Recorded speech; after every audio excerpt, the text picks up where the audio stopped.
सुना है ICSE board ने कृष्ण चंद्र जी की एक कहानी को सिलेबस से ही निकाल दिया, क्लास 10 के सिलेबस से निकाल दिया, ये कह के कि ये बच्चों के लायक नहीं है, बच्चे से समझ नहीं पाएंगे एंड ऑल दैट।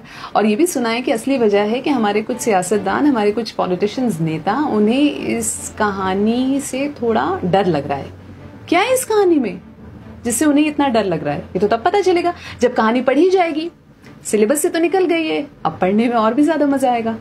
जामुन का पेड़, कृष्ण चंद्र जी 1961 में उसे पद्म भूषण से नवाजा गया था। कहानी कुछ ऐसी है। रात को बड़े जोर का अंधड़ चला। सेक्रेटेरिएट के लॉन में जामुन का एक पेड़ गिर पड़ा। सुबह जब माली ने देखा तो उसे मालूम हुआ कि पेड़ के नीचे एक आदमी दबा पड़ा है।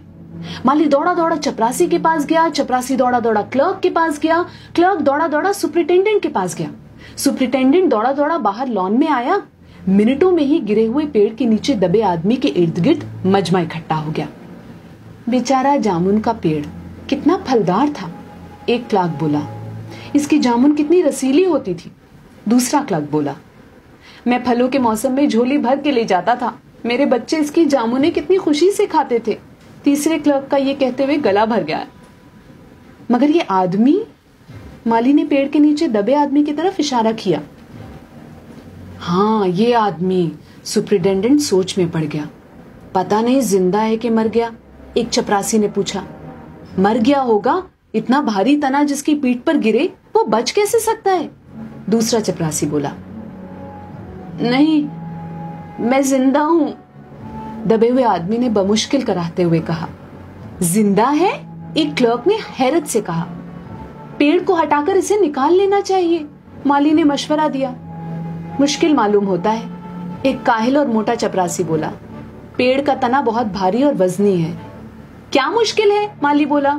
अगर सुपरिटेंडेंट साहब हुक्म दें तो अभी 15-20 माली, चपरासी और क्लर्क जोर लगा के पेड़ के नीचे दबे आदमी को निकाल सकते हैं। माली ठीक कहता है, बहुत से क्लर्क एक साथ बोले। लगाओ जोर, हम तैयार हैं।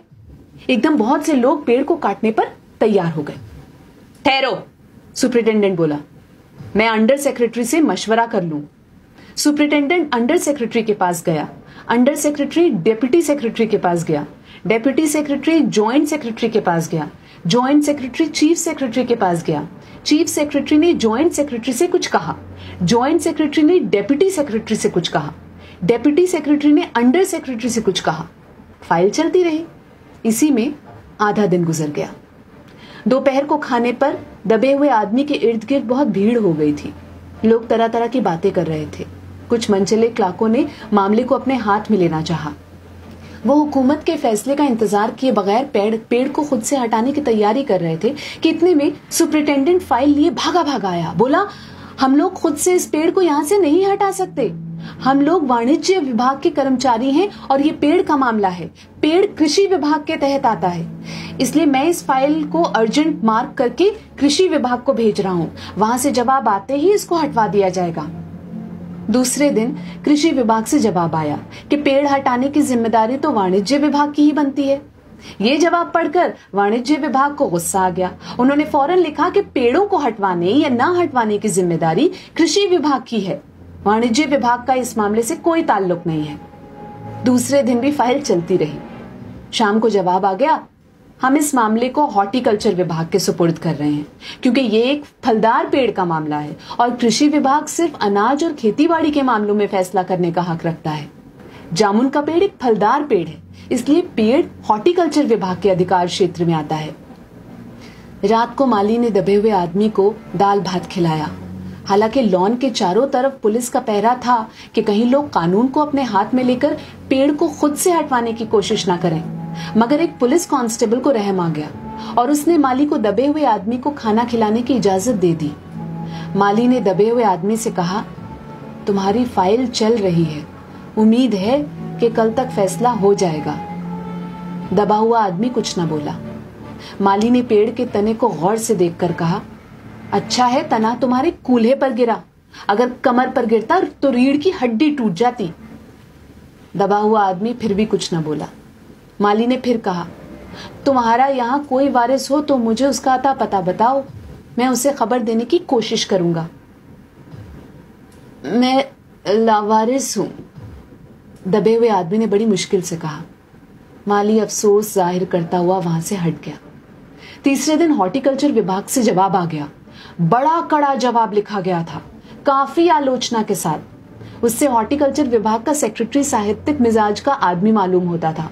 उसने लिखा था, हैरत है, इस समय जब पेड़ उगाओ स्कीम बड़े पैमाने पर चल रही है, हमारे मुल्क में ऐसे सरकारी अफसर मौजूद हैं जो पेड़ काटने की सलाह दे रहे हैं, वो भी एक फलदार पेड़ को, और वो भी जामुन के पेड़ को, जिसका फल जनता बड़े चाव से खाती है। हमारा विभाग किसी भी हालत में इस फलदार पेड़ को काटने की इजाजत नहीं दे सकता। अब क्या किया जाए? एक मंचले ने कहा, अगर पेड़ नहीं काटा जा सकता तो इस आदमी को काट कर निकाल लिया जाए। ये देखिए, उस आदमी ने इशारा से बताया। अगर इस आदमी को बीच में से यानी धड़ की जगह से काटा जाए तो आधा आदमी इधर से निकल आएगा और आधा आदमी उधर से बाहर आ जाएगा, और पेड़ भी वहीं का वहीं रहेगा। मगर इस तरह से तो मैं मर जाऊंगा, दबे हुए आदमी ने एतराज किया। ये भी ठीक कहता है, एक क्लर्क बोला। आदमी को काटने का नायाब तरीका पेश करने वालों ने एक पुख्ता दलील पेश की। आप जानते नहीं, आजकल प्लास्टिक सर्जरी के जरिए धड़ की जगह से इस आदमी को फिर से जोड़ा जा सकता है। अब फाइल को मेडिकल डिपार्टमेंट में भेज दिया गया। मेडिकल डिपार्टमेंट ने फौरन इस पर एक्शन लिया, और जिस दिन फाइल मिली उसने उसी दिन विभाग के उस सबसे काबिल प्लास्टिक सर्जन को जांच के लिए मौके पर भेज दिया। सर्जन ने दबे हुए आदमी को अच्छी तरह टटोलकर उसकी सेहत देखकर खून का दबाव, सांस की गति, दिल और फेफड़ों की जांच करके रिपोर्ट भेज दी कि इस आदमी का प्लास्टिक ऑपरेशन तो हो सकता है और ऑपरेशन कामयाब भी हो जाएगा, मगर आदमी मर जाएगा। लिहाजा ये सुझाव भी रद्द कर दिया गया। रात को माली ने दबे हुए आदमी के मुंह में खिचड़ी डालते हुए उससे बताया, अब मामला ऊपर चला गया है। सुना है कि सेक्रेटेरिएट के सारे सेक्रेटरियों की मीटिंग होगी, उसमें तुम्हारा केस रखा जाएगा।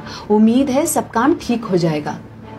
दबा हुआ आदमी एक आह भरकर आहिस्ता से बोला, हमने माना कि तगाफुल न करोगे, लेकिन खाक हो जाएंगे हम तुमको खबर होने तक। माली ने अचंभे से मुंह में उंगली दबाई, हैरत से बोला, क्या तुम शायर हो? दबे हुए आदमी ने आहिस्ता से सर हिला दिया। दूसरे दिन माली ने चपरासी को बताया, चपरासी ने क्लर्क को और क्लर्क ने हेड क्लर्क को। थोड़ी देर में सेक्रेटेरिएट में यह बात फैल गई कि दबा हुआ आदमी शायर है।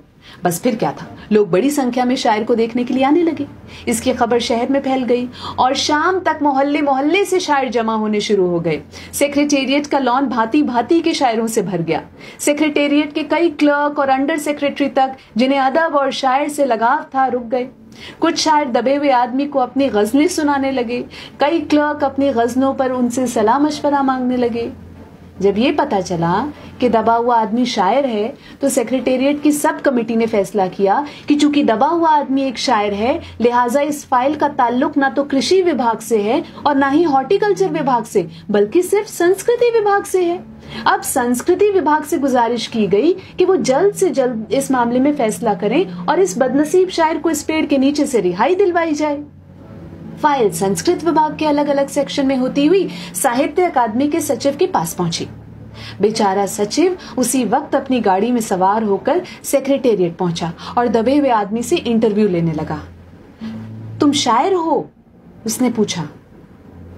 जी हाँ, दबे हुए आदमी ने जवाब दिया। क्या तखल्लुस रखते हो? अवस। अवस? सचिव जोर से चीखा, क्या तुम वही हो जिसका मजमुआ कलामे अक्स के फूल हाल ही में प्रकाशित हुआ है? दबे हुए शायर ने इस बात पर सिर हिलाया।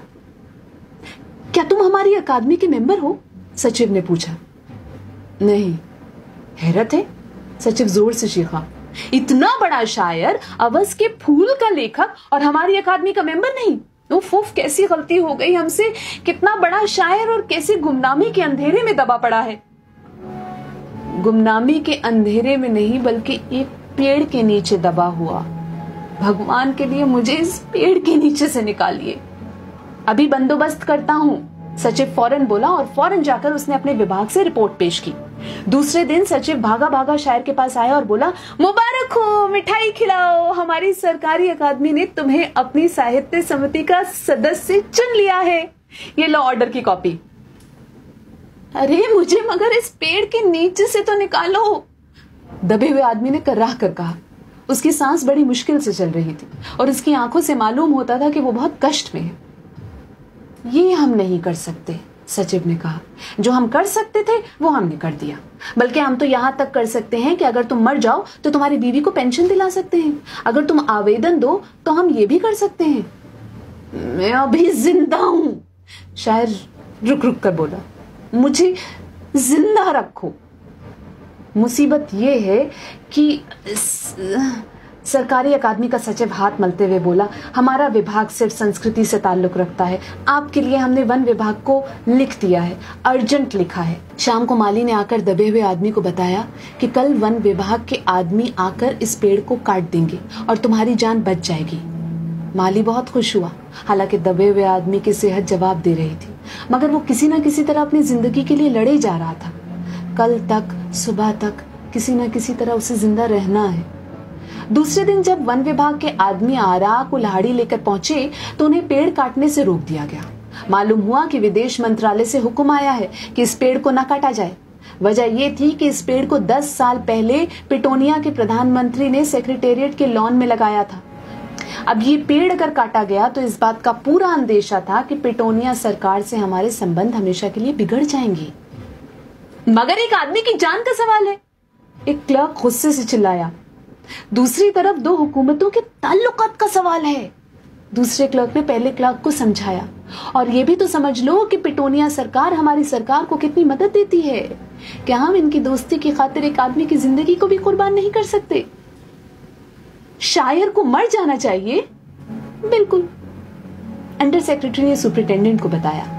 आज सुबह प्रधानमंत्री दौरे से वापस आ गए हैं। आज 4 बजे विदेश मंत्रालय इस पेड़ की फाइल उनके सामने पेश करेगा। वो जो फैसला देंगे वही सबको मंजूर होगा। शाम 4 बजे खुद सुपरिटेंडेंट शायर की फाइल लेकर उसके पास आया। सुनते हो? आती है खुशी से फाइल लहराते हुए चिल्लाया। प्रधानमंत्री ने पेड़ को काटने का हुक्म दे दिया है और इस मामले की सारी अंतर्राष्ट्रीय जिम्मेदारी अपने सर ले ली है। कल ये पेड़ काट दिया जाएगा और तुम इस मुसीबत से छुटकारा पालोगे। सुनते हो? आज तुम्हारी फाइल मुकम्मल हो गई। सुपरिटेंडेंट ने शायर के बाजू को हिलाकर कहा। मगर शायर का हाथ सर्द था, ठंडा पड़ चुका था। आंखों की पुतलियां बेजान थी और चींटियों की एक लंबी कतार उसके मुंह में जा रही थी। उसकी जिंदगी की फाइल मुकम्मल हो चुकी थी। अब इस कहानी से क्या एतराज है? आप खुद ही समझदार हैं।